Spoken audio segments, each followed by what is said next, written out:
and it gave me a lot of like, no matter, like there was this dude named Dreday, and he used to come to the house. This big nigga Dreday, like big, like he's always like a big, you know what I'm saying? And Dreday used to come to the crib, and I remember Dreday used to be just mad about his own shit. Like, you know what I'm saying? He used to come to the crib, this dude Dreday, and and shot, like, it's like I don't feel this way no more. It's like that, like we've got over this, like it's over, it's okay, whatever. But he used to come to the crib like, yo, and it was me and my dude Buck, and we would just be in the crib, and he would come to the crib and just bully us, like not like you do even give you a wedgie. Like he was just like big and like, yo, like you said anything, he was just gonna crunch you, like, you know what I'm saying? But like Dreday would come to the crib, say some shit to me, but I was always a kid, I wasn't backing down. So I was always saying some shit back, like, nigga, fuck you, nigga. You know what I'm saying? And they bam, bam, bam, just quick ones. Like, but the thing about it is like no matter how many times he hit me, I would never let him see me cry. I would never let him, whatever it was, like I just wouldn't let him, you know what I'm saying? And like, I remember one, I remember like there was this infamous joke, cause he used to come to the crib and like take me off the couch and be like, nigga, I'm sleeping on the couch. Like, and there was only this other small, tiny ass couch. It was that, or it was like this mattress that they like pulled out of like some like closet that like every nigga fucked on, and like, you know what I'm saying? It was just like, you know what I'm saying? And that's where I had to sleep, like, you feel me? And I remember like I had to lay it down in the middle of the living room. And I remember like when everybody would go to sleep, when everyone was about to go to sleep, they'd make a little joke and Dreday would be on the couch like, nigga, go to your room, nigga. And everybody would laugh, go to your room, And I remember like Dreday took me to the Walmart. I never forget it. The same nigga who used to, you know, bully us or whatever cases, he took me to Walmart and he was like, yo, bro, I'm gonna do this for you once, bro. And from this point, you gotta do this for yourself, bro. You always got, he bought me all the shirts, the undershirts, and you know what I'm saying? So it's like at the same time, like it was still both ways. You get what I'm saying? I was raised by dudes who were going through their own problems, you know what I'm saying? And because of that, it taught me like a certain, like you said, a certain survival instinct. Now, as I grew up a little bit more, I realized maybe things didn't have to be as harsh as they were, but if they weren't as harsh as they were, I wouldn't exactly be like, you know, sitting here.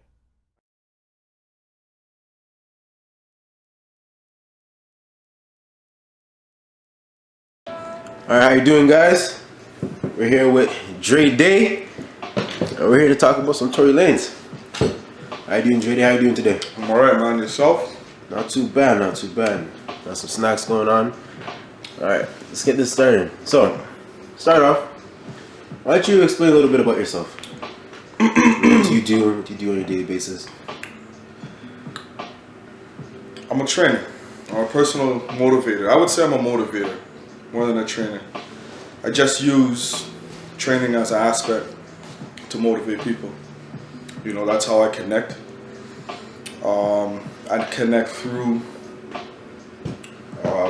my training. On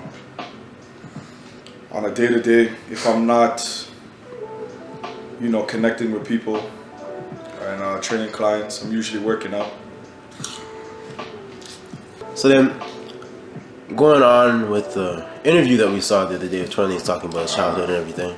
Yeah. They say your name is Dreday. Yeah. How did you get that name? How did you get Dreday? Dreday. Well, for me with Dreday, I just felt like one day, you know, you gotta live your life to the fullest. You know, I had a friend that told me, it's just like, you're so conservative. He knew his uncle, and his uncle passed away being a very conservative person. And he's just like, man, you gotta live your life like every day's your last. So, Dre, every day was my day, you know what I mean? Every day was my way. So I put Dreday together. And then it was like kind of crazy because after that, I heard the song by Still DRE. Okay. With Dr. Dre, and he's just like, you know, Dre Day, A.K. You know what I mean? Yeah. That just made it popular. But everybody knows me as, you know, everybody knows me out here, Brampton, Dreday. You know? All right. I do go by Mr. Positivity right there. Exactly. I do go by Mr. GBP, which is God Body Physiques. That's my brand. But yeah, everybody knows me as Dreday. God, body physique of right here. Alright. So when did you see this video? Man, I seen this video last night.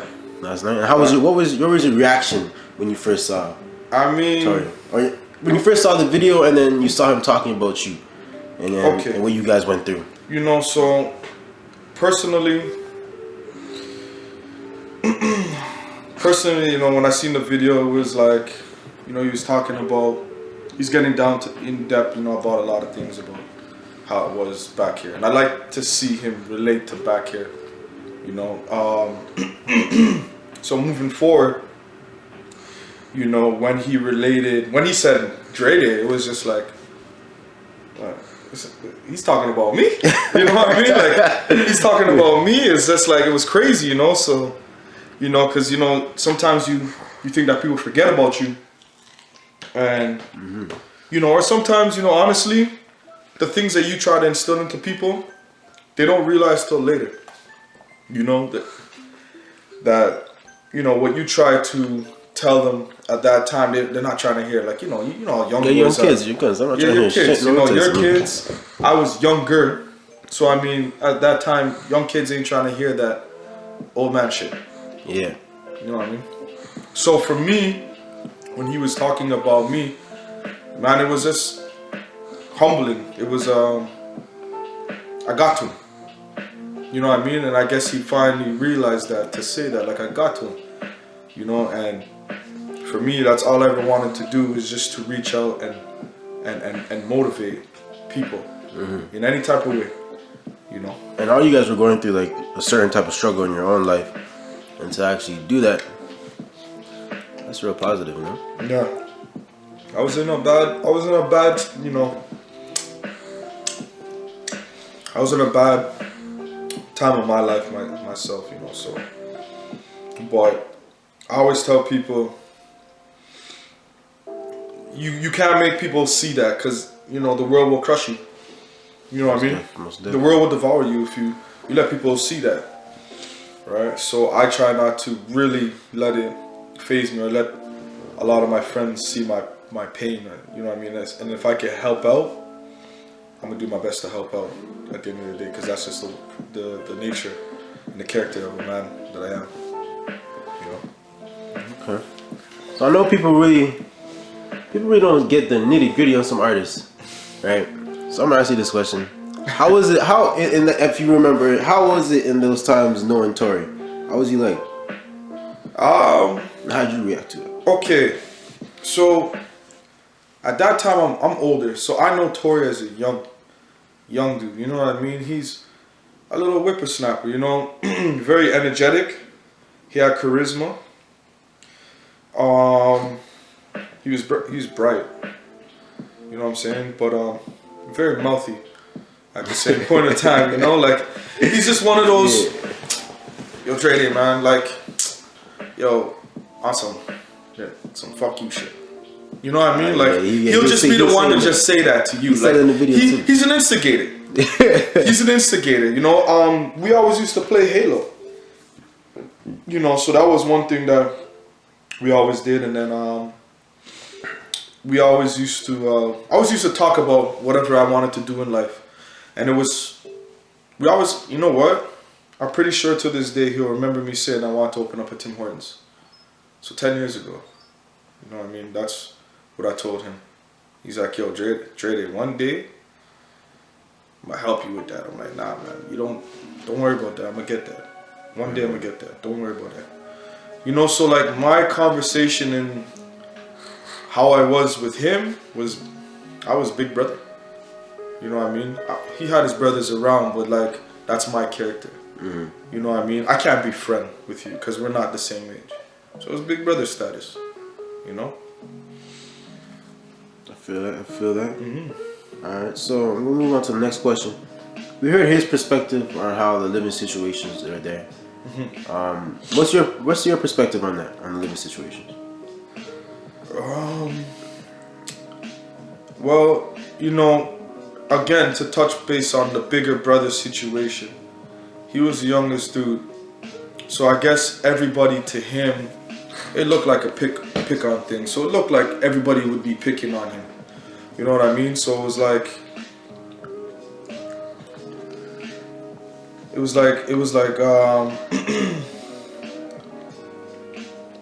you know, we tell him to do something, it's like he doesn't want to do it. It's a consequence for that. Yeah. You know what I mean? It's just like, So a lot of testosterone in one place. I mean, testosterone's one thing, but you gotta think about it. We're all young, we're all struggling. We got a household to run, we got extra mouths to feed. You gotta figure it out. We're putting in the OT and whatnot to make sure that everything's trying to run as best as possible at the end of the day at the household. You know what I mean? So times was hard, and then, you know, extra mouths to feed, it was harder. You know what I mean? I was there all the time because I did live there, whether he wanted to realize that or not. Like, he was young, so it was just like he didn't understand. And I was more grown. There's certain things that you left out because of that age gap. You didn't need to know certain things that was going on, right? You know what I mean? But I mean, it was a tough time. Like, everybody was going through their own shit, man, and it was hard. It was very hard. You know what I mean? Words can't describe some of the stuff that we had to endure as young men back in those days, and then still pull through it. Like, a lot of people can't handle that. You know what I mean? We started with a handicap. I'd say we started with a handicap in life, you know what I mean? Back in those times. Did you think Tory Lanez would blow in the kind of person and the kind of situation he's in right now? It's a tough one. I'm a realist. It's a one in a lifetime opportunity, right? And when he came around, like I said, he had every aspect that you would believe that he could be the next biggest artist out. I mean, at that time there was bars, and at that time that's all I respected was bars. And he was spitting bars, you know what I mean? So did I think he was gonna blow as big? Nobody can. If everybody could think this big, then everybody would probably be this big. You know what I mean? So for that individual, for me to say his dream was bigger than my thought process could ever handle. So he was dreaming bigger than I ever thought. You know what I mean? So for me to say that, do I think he would have blown? He was a great artist. I didn't know he was gonna get like this, but I never made him feel that he could be any lesser. You know what I mean? I never did that. That was my thing. You know what I mean? I respected. I loved when he rapped. Like, I was just, yeah. You know what I mean? Like, I'm into it. You know, and I'm a DMX fan. And just, yo, he used to do that. You know what I mean? He was rapping like that, and it was just like, he made a track to Cannon back in the day, and I was just like, yo, this little dude's gonna be nice. He's nice, you know what I mean? And he took it and he ran with it, you know? That's all I can do. All I can do is just be me and be me for you, and hopefully that's what gets you to where you need to be. Motivation. It speaks. Yeah. You have any wild Tory Lanez stories? I know people are gonna want to hear that, trust me. Tory Lanez stories. Some Brampton stories. Brampton Tory Lanez stories. Well, so I guess, you know, he was talking about that whole go to your room. Oh. You know, he said go to your room, and you know, being Big Brother, when you're out of line, dog, you get sent to your room. You know what I mean? And I was a funny guy back then. I'm still funny, you know, and I said, yo, go to your room. Me, you didn't have a room. Shit, I didn't have a room either. You know what I mean? It was just funny at the time, like, you know. So it just kind of popped in my head. That just kind of popped in my head. It was just like, yo, go to your room. And I pointed, and then there he is, just like, and then he just, you know, he walked away and he's stomping up the stairs like a kid. Meanwhile, I'm just like, yo, whose room are you really going to? You know, your room's down here, like right beside me. You know what I mean? So it's like, you know, we had that. Another story was, honestly, he said he was gonna stop rapping. You know, he said he was gonna stop rapping. You know, that was a time when Lil Wayne started skateboarding. All right. Oh, them times. And, you know, me being who I am at that time, you know, shit. Maybe I did think he was gonna make it, because when he said that, me and the other group of guys that he mentioned, you know, we whipped his ass. You know what I mean? Like, but it was out of, you know, like, why are you giving up? Why are you giving up? You know, you set on a journey. Not gonna make you backstep. I guess you could have been a good skateboarder too if you really wanted to, but were you doing it because you seen somebody else doing it? Rapping was your passion. He had a rhyme book. You know what I mean? He had his notepad. He walked around with it. You know, so you didn't walk around with a skateboard until you got a skateboard, and even then, that shit didn't last long. You know what I mean? He was back to rapping. So, I mean, you know, there was times like he would say some slick ass shit. I have to whip his ass. You know what I mean? You're a kid. I just have to whip that ass. You know, it was just out of love. Like, it was never, I'm a beat you to a pulp and you're gonna go, you know, nothing like that. It was just like, you know, I'm an older dude. Mind what you say around me. You know, I'm not your friend at this point in time.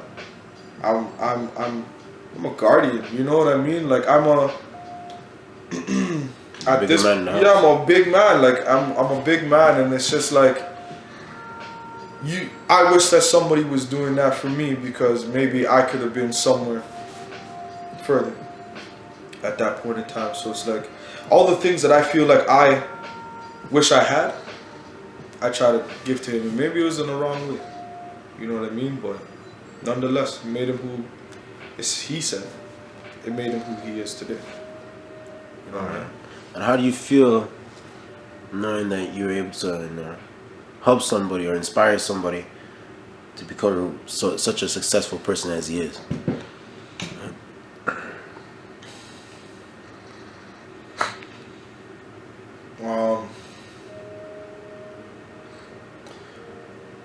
I didn't know I reached him like that.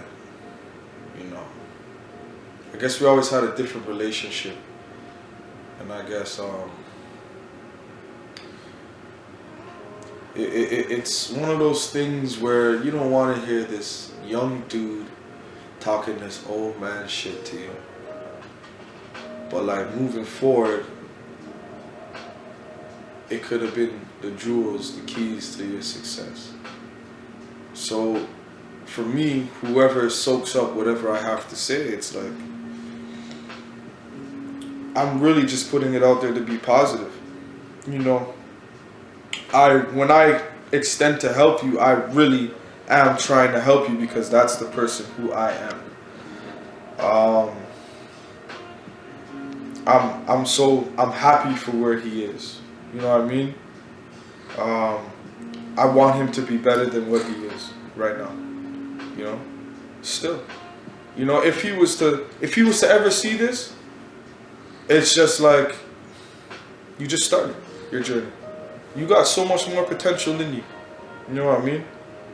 There's so much more in you, and as successful, or as people may say it's hating from me, he still has more in the tank.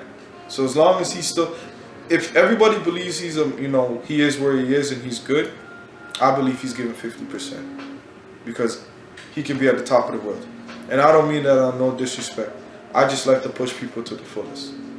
So I'm the type of guy, like, you know, I like to push people to their limits, you know what I mean? And while everybody could be around him that may think he's doing okay and doing the best he can, I'm the man to push you to spot it. You know, I'm the man to give you that extra 10% push to be like, yo, because there's new growth. With a push, there's always new growth. That's like, and I always relate back to bodybuilding. Because you push past your limits, there becomes new muscle growth. So I believe, like what I do for, you know, with training and motivation, I push you to a place that you're uncomfortable in. And I would still feel like if you was to ever look at this, dog, I'm still watching it. You know what I mean? And I want you to push a lot harder than where you are right now. And that's just out of love. You know what I mean? Because I feel that you can be better. You know? That'll be about it. Like, Also, when you was talking about taking the time out of your day and helping him go to Walmart and buy all those clothes for him. Did you remember doing all that? nah, I don't remember that at all. I'm not gonna sit up here and lie on camera that I would remember something like that, but I mean, if he remembers that, then I'm happy for it. You know what I mean? I just thought it was for me doing something that needed to be done. If nobody else is gonna do this, I'm gonna do it. That's how I see it as. I'm a bigger man. If nobody else is gonna set and go out and do something like that, I'm gonna be the one to do it. And you know, it came a time where who else at that point in time would show you that? You know, no disrespect to anybody else.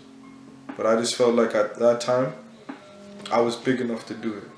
You know what I mean? So I did it. And I was at a rough time too. I had,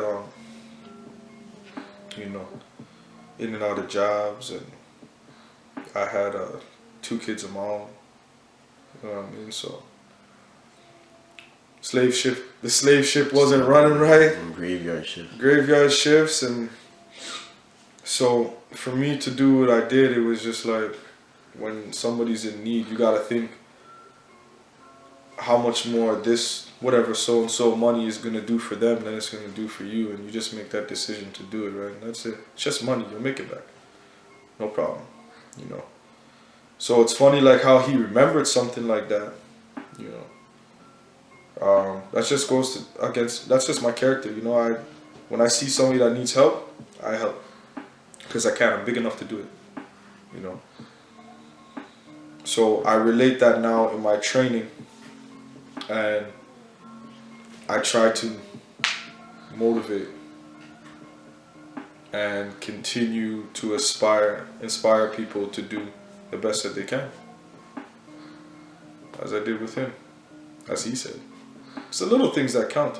That's the truth. Yeah, man. People understand it, man. The little things people will remember the most. Yeah. And if they can remember that out of some of the negativity that people go through, that's a big situation, you know? Well, yeah, I mean, because most people remember the bad. Yeah. So good. Yeah, well, yo, if you don't go into if you're never into a bad situation, it's almost like if you're never into something like that, then you won't know the good. Real talks. You won't enjoy the good. You won't be able to reflect. I appreciate. Yeah. You know. So that house was like, at one point it was like 10 mans, 12 mans. You know, it was like, it was like 10, 12 mans. And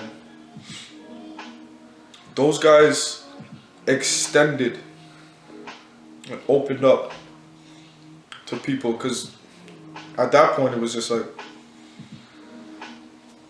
if you didn't go there, where were you going? If you think about it, if you didn't go there, where were you going? You know, if it wasn't for these guys, a lot of people would be in a worse situation. You know what I mean? So that house, O Block, it made people.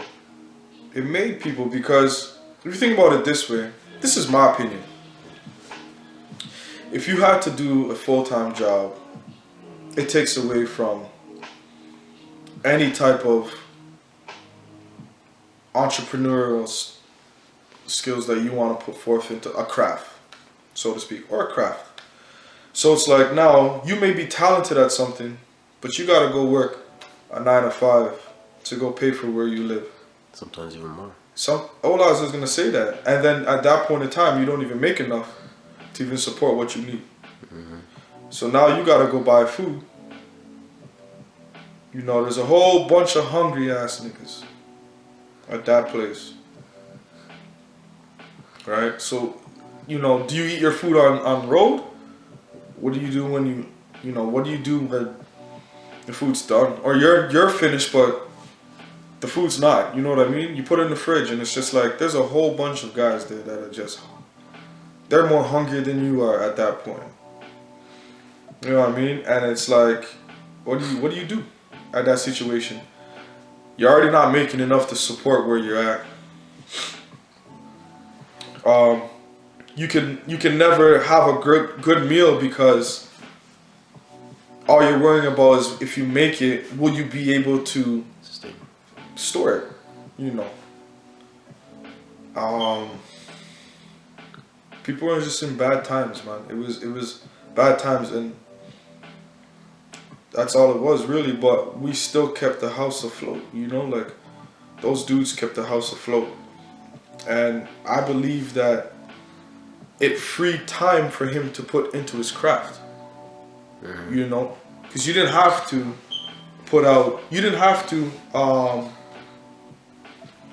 make much contribution to the household that ran so that you can do your music. You know. So that's what I remember. You know what I mean? You wouldn't have to work if you know a full-time job really stops you from doing what you have to do, that what you want to do in life. Mm-hmm. See, because you got bills to pay and possibly mouths to feed. So I'd say like that household contributed a lot to his success. You know. Feel that? So, if you could go back in those times and change anything or not change anything, would you? No. The past is the past. The past, there's so much pain, but I think it made me who I am today. It made me who I am today. It was hard, but I dealt with it. It made me hard. It made me tough. It made me ready for the world. You know? So when he was talking about, you know, getting beat up on and stuff like that, that made him tough. Made him not take any shit from anybody. So when I think about it for myself, what I dealt with made me strong.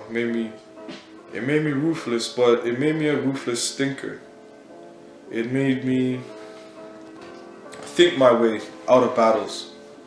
To win battles. Mm-hmm. Mentally. You know, as opposed to physically. Everybody would assume that I'm this physical guy, which, yeah, I'm strong. You know, I do work out. I'm a bodybuilder. You know, but got body physique. It's up. Everything's up here. So if you think I'm strong out here, this here, 3 times. So if you're afraid of this, be afraid of this. You know what I mean? Because I'm a thinker. I'm a crazy thinker. I'm always thinking, 24 hours. You know. Now, you heard in the interview, that's right, you know, when he first saw you, he described you as a big, angry ass nigga. Big angry ass nigga. And he ain't wrong. You a big ass nigga. You ain't that angry anymore, but I'm bigger now. You a big ass nigga now. Yeah, I'm bigger now. I'm a lot bigger now. I might go a little too deep, but maybe he doesn't know if he ever sees this video. Would you ever tell him why you were so angry? Would I tell him why I was so angry? Yeah. If it ever needed to come out, like I don't really share a lot, you know. So I mean, I don't want you to feel pity for me because I like it rough sometimes, man. But I mean, I guess I would want him to know that I'm not taking out any of my frustrations on him or anybody. That's one thing. I'm not taking out my frustrations. That's why I don't believe in spanking. Might be a little bit of a contradiction considering I did whoop his ass. But he was a lot older to understand why he was getting an ass whooping. Mm-hmm. Right? And it wasn't just an ass whooping where it was, you know, this. It was, you're going to learn to throw it back. Right? So, yeah, you were saying that he's a little skinny dude ready to fight anyone that's ready. Yeah, that's pit bull status, man. I was a pit bull. That's what it was, man. I was a pit bull. He's a pit bull. You gotta be ready to throw down. You know what I mean? Because it's the minute you step out those doors, you know, we can stop. We can stop what we're doing, and I'll take you out for dinner afterwards. But you know, there's people out there that you know, might do worse to you. So you gotta know to defend yourself. Especially where we're living, right? Yeah. So to touch base again about would I tell him? I think I would tell him. I think I would share with him at this point what my issues are in the world. You know, it's a cold world, you know what I mean? And then it was just more so just preparing him to know that the world is cold, man. And whether you do something or not, that the day is just gonna go by. It either gets easier or it gets harder.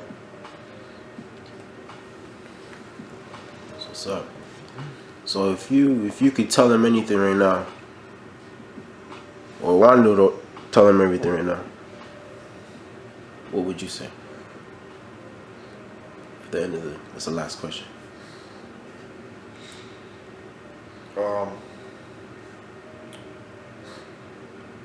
I'm still paying attention, and you're doing good, but you could do better. You know what I mean?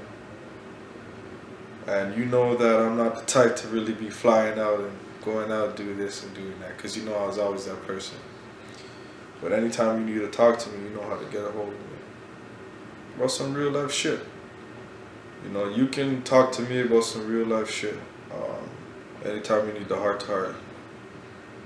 Take your brother in the yard for 5 minutes, as I would call it. You know. I need a job, nigga.